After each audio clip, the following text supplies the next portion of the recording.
Recently, the city of Boston has once again become embroiled around the issue of race. Last year, Mayor Marty Walsh launched a citywide dialogue on race in Boston, and last month, an African-American baseball player said that he was called a racial slur at Fenway Park during a game, and earlier this year, the Saturday Night Live comedian Michael Che called Boston the most racist city he's ever visited. And just this week, a major foundation in Boston announced a $1 million initiative talking on the race issue. Our guest this morning is Kevin C. Peterson. He's the founder of the New Democracy Coalition and host of a 2-year-long civic literacy series of race in Boston that is featuring some of the nation's most provocative thinkers on race. Kevin, welcome back to Urban Update. Great to have you here. Good to be here. Why does race still seem to linger as an issue in Boston?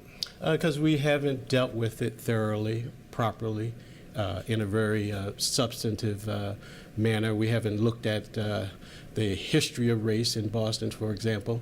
One of the first governors of Massachusetts who lived in Boston, Governor Winthrop, was one of the first Americans to, or colonists to own slaves.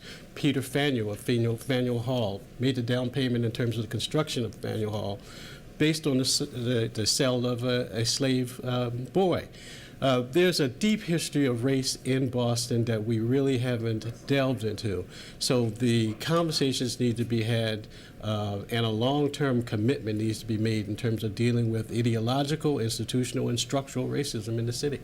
Now, the mayor has the conversations going. You have gotten conversations going. But is talking about race, just talking about it, the answer? Is there more to it than just talking? No, there needs to be a meta goal or a meta end product that's connected to the issue of race. We just can't talk about it only and move away from it and not do anything. The issue of race in Boston has been multi-generational, multi-century. It occurred over multiple centuries. It's going to take a real long time to sort of address the issue of race in Boston. So just to talk about it for a year or two isn't enough. We need a long-term strategy that may be generational in length.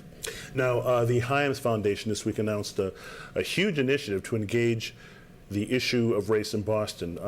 How significant is that? It's significant in terms of having facilitated conversations, but again, those conversations have to be couched with a long-term goal in mind. You think about the Federal Reserve study just last year that showed that in terms of the net worth of an average white family being $287,000 and the net worth of an average black family being $8. That's a huge structural difference that needs to be addressed beyond the cosmetic conversations. There needs to be real policy or a real policy orientation connected to the issue of race that's multi-generational.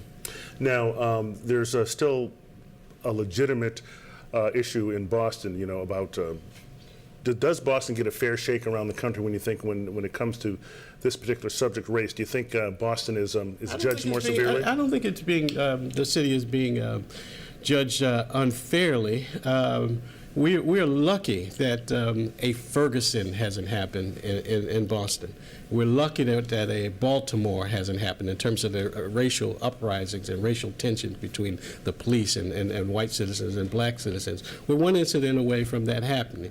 I would not like it to happen. No one would like it to happen. But Boston is not immune or innocent in terms of the issue of race. The issue of race Boston has worked hard on community policing, though. It certainly has, but there is on a subterranean level a racist culture in Boston, and issues of race sort of bubble. Well, because the issues of race keep bubbling up. So you mentioned the Fenway Park issue. That's just an example of what's existing on the subterranean level.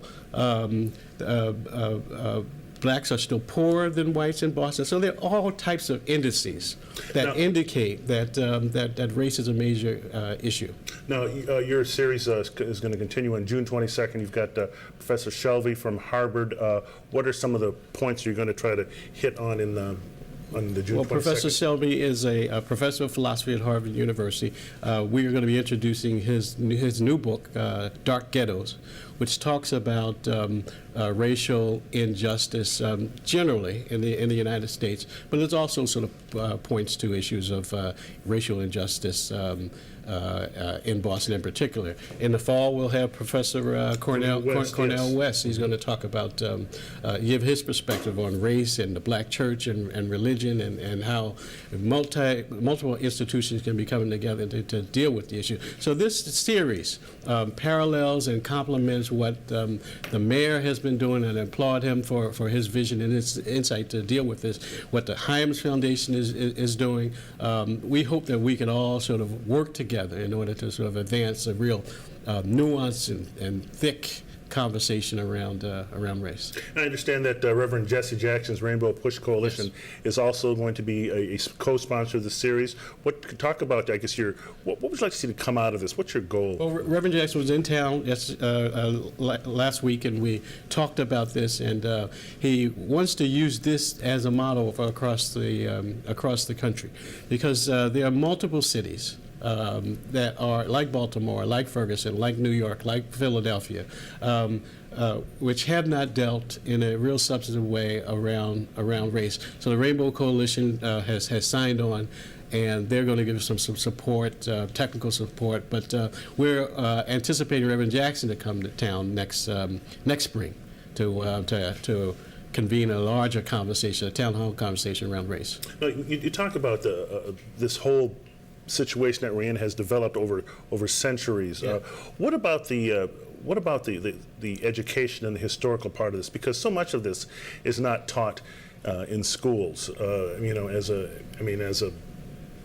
Black American, I had to go out and seek out Black history as an adult myself, because it's not taught in schools. And that's part of the problem. There is a history deficit, not only among African Americans, but among white Americans and other races in Boston. There's so much that we are not knowledgeable about in terms of what has occurred around race in Boston. So it's difficult to have those conversations without building up racial literacy. This is what this series is about. Making citizens aware, and I want to add that the Boston Public Library is part of this series. So it's about making people aware about our racial past in order to move forward. People don't realize that. Even Black Americans, white Americans, all Americans, their history is tied up together. Absolutely. It's not like this happened. Black history didn't happen by itself. Absolutely. Everything didn't happen together. in a vacuum, and so the problem can't be solved in a vacuum. Very quickly, what about all the statues, the Confederate statues coming down in New Orleans, Louisiana, in the last few weeks here? I think it's a show of civic courage by the New Orleans City Council and the mayor, Landreau in New Orleans. Boston should replicate. There are a number of monuments around the city of Boston, unfortunately, that also reflect the legacy of slavery. And Boston, in terms of this conversation, Boston should be engaged in identifying those markers around the city and reflecting on them and trying to figure out how we resolve the issue of race over time. All right, Kevin, we'll have to leave it right there. Kevin C. Peterson, New Democracy Coalition, and the very interesting ongoing series about race. June 22nd, Grove Hall Library, 6 p.m., Dr. Tommy Shelby. Okay, all right. All right, thanks for the plug. Okay, look forward to it. Okay, up next, advancing Latina leaders into positions of power and influence. All the details right here on Urban Update. Stay with us.